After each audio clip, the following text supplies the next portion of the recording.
Agro fertiliser के अंदर मैंने जब काम किया, CO2 रिकवरी यूनिट एक लग रहा था, एक प्रोजेक्ट, वहाँ का जो साइट इंचार्ज था, ये उसके मुंह के अल्फाज हैं कि भाई मैं ज़ीरो से निकला हूँ, हेल्पर आया था 30 साल पहले, आज मैं साइट इंचार्ज हूँ। अभी कतर में मैं रह के आया हूँ, कतर केमिकल की बात कर रहा हूँ मैं कि कतर केमिकल क्योंकि दुनिया का बेस्ट प्लांट है। वहाँ पे जो प्रोजेक्ट मैनेजर था ना, क्यूकॉन कतर कंस्ट्रक्शन कंपनी का, वो पाकिस्तानी था और उसका बैकग्राउंड ये था, वो मैट्रिक पास है और वो वहाँ पे इंग्लिश इस तरह बोल रहा होता है, इस तरह बात कर रहा होता है कि आप पहचान ही नहीं सकते कि ये बंदा मैट्रिक पास है या ये बंदा जो है ना वो इंजीनियर है। सिर्फ करना क्या है, हमने मुस्तकिल मिजाजी अपनानी है। स्टूडेंट लाइफ में क्या होता है कि टीचर पढ़ा रहा है, स्टूडेंट कोशिश करते हैं कब ये लेक्चर ख़त्म हो, कब मैं बाहर निकल जाऊँ, कब लेक्चर ख़त्म हो, कब बाहर निकलूँ मैं यहाँ से, जैसे किसी कैद खाने में हूँ। लेकिन जब आप प्रोफेशनल लाइफ में आते हैं, आपके टीचर यहाँ मौजूद हैं, किसी से पूछ सकते हैं, ये सुबह से शाम तक आपको पढ़ाते हुए नहीं थकते, लेकिन आप 2 घंटे बैठ के क्लास में बैठ के थक जाते हैं।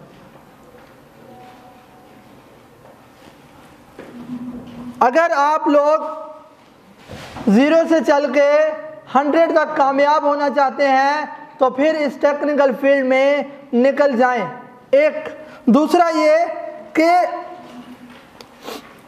अगर इसके अलावा मैं बात करूं, चंद सेफ्टी के कोर्सेज मैं आप लोगों को बताने लगा हूं, साथ साथ अगर ये लोग आप लोग करते हैं तो वो भी आपको इंशाल्लाह जो है प्रमोट करेंगे।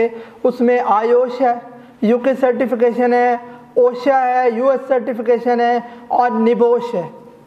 निबोश भी UK सर्टिफिकेशन है। इसकी बहुत ज़्यादा वैल्यू है मार्केट में और स्पेशली गल्फ़ कंट्रीज़ में बहुत ज़्यादा वैल्यू है। सिर्फ ये कि आपने बस फोकस करना है और कहीं ना कहीं मूव हो जाना है। मैं आप लोगों को एक वाक़या सुनाने लगा हूँ। अल-नूर गार्डन सादिकाबाद में इंटरव्यू हो रहे थे कतर केमिकल के, और वो डेस्कॉन कंपनी के साथ वो क्लाइंट आया हुआ था। जब मैं वहाँ पे गया इंटरव्यू देने के लिए तो उन्होंने कहा जी आज जो है ना वो लेबर के लोग, फिटर, फैब्रिकेटर, वेल्डर और स्कैफोल्डर, ये सारे लोग चले जाएं, सिर्फ आज इंजीनियर ही यहाँ पे रहें। ओके, अब वहाँ से बहुत सारे लोग जब चले गए तो अब 100-150 लोग रह गया तो कंपटीशन कम हो गया। लेकिन अब मेरे पास एक दोस्त आया, उसने कहा इजाज़ भाई आ जाओ हम चलें या हमारा कुछ नहीं बनने वाला। भाई क्या हुआ? कहते जी अंदर इंग्लिश में इंटरव्यू हो रहे हैं, हमें तो इंग्लिश आती नहीं तो हमारा कुछ नहीं बनेगा, आओ घर चले। मैंने कहा बेटा ये बताओ मेरे भाई कि इंटरव्यू जो हो रहे हैं अंदर, जो इंग्लिश में ले रहे हैं, क्या वो अंग्रेज़ आए हुए हैं कि पाकिस्तानी हैं? कहते हैं कुछ अरबी हैं कुछ पाकिस्तानी हैं, लेकिन ये है कि हमारा कुछ नहीं बनना।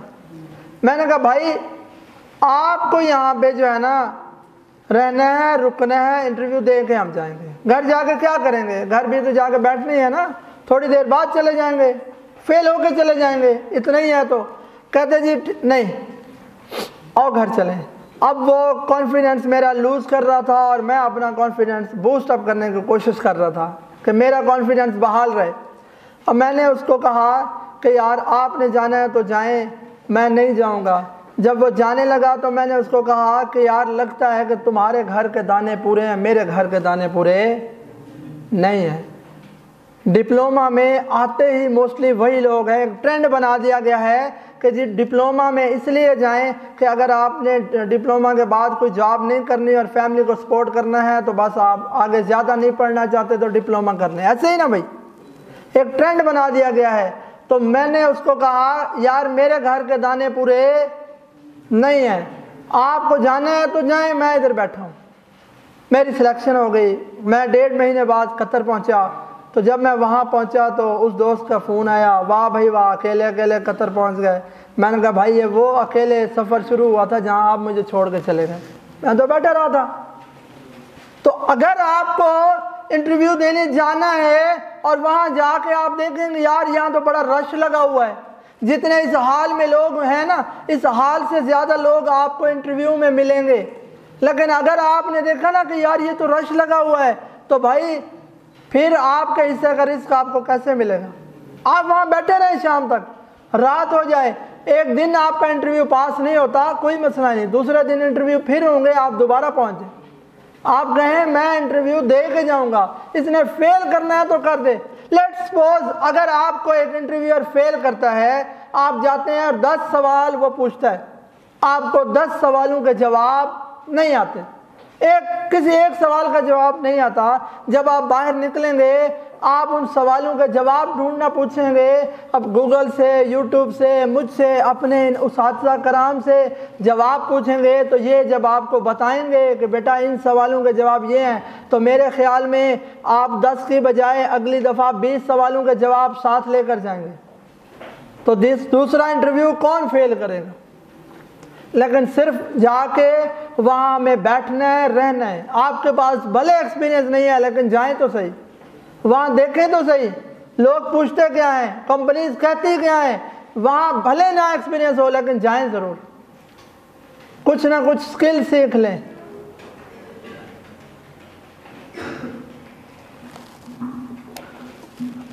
हमारा मकसद टेक्निकल एजुकेशन को फ़रोग़ देना इसलिए नहीं है कि हमें स्वीडिश पैसे देता है, या हमें गवर्नमेंट कॉलेज ऑफ टेक्नोलॉजी पैसे देता है, या हमें कोई और टेक्निकल के लोग पैसे देते हैं। मैं टेक्निकल एजुकेशन के फ़रोग़ के लिए निकला हुआ हूँ।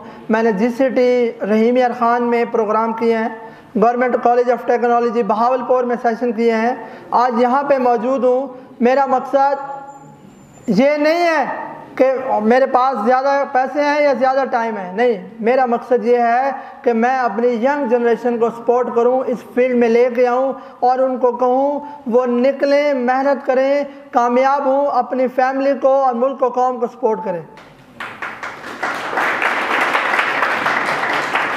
अगर मैं आपको बताऊं, आप लोग बाज़ाहिर देखते होंगे कि जी बैंकर बहुत अच्छे, कोई MBA BBA वाले बहुत अच्छे, कोई अकाउंट्स वाले बहुत अच्छे, वो AC रूम में बैठ के जॉब कर रहे हैं, वो हमसे बहुत अच्छे।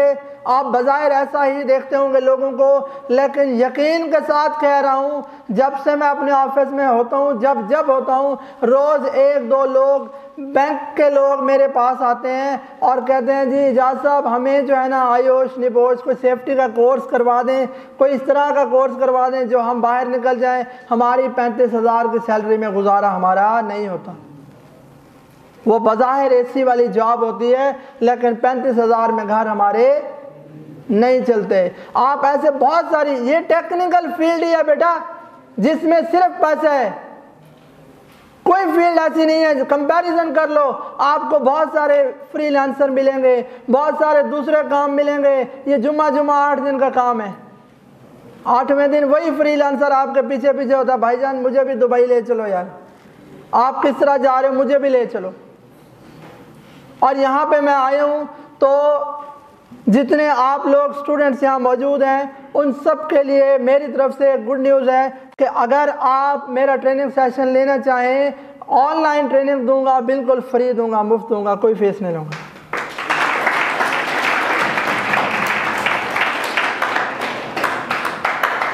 फिज़िकल भी पढ़ा देता है, लेकिन इसी हफ्ते मैं सऊदी अरेबिया जा रहा हूँ अपनी जॉब के सिलसिले से, तो मैं इंशाल्लाह सऊदी अरेबिया से आप लोगों को फ्री ट्रेनिंग दूंगा। फ़िज़िकल आप लोगों ने ट्रेनिंग लेनी हो, कोर्सेज करने हो, तो वह आप हमारे ऑफिस सादिकाबाद में ले सकते हैं। मेरी पूरी टीम यहाँ पे मौजूद है। लेकिन यह है कि अगर आपने मुझसे ट्रेनिंग लेनी हो, ऑनलाइन ट्रेनिंग लेनी हो, तो वो फ्री ऑफ कॉस्ट ट्रेनिंग ले सकते हैं। मैं आप लोगों को ये बताऊँ कि जो हम ट्रेनिंग दे रहे हैं वो पूरे पाकिस्तान में आपको कहीं नहीं मिलेगी। ये मैं पूरे दावे से, पूरे फ़ख्र से कह रहा हूँ। बाकी उसकी रीज़न क्या है, वो जो हम ट्रेनिंग दे रहे हैं वो पूरे पाकिस्तान में क्यों नहीं है, उसकी रीज़न ये है कि हम डे फर्स्ट से इंडस्ट्री पढ़ाते हैं, पहले दिन से। हमारे पास कोई बच्चा सर्टिफिकेशन करने आता है, हम उसको सर्टिफिकेशन बाद में करवाते हैं।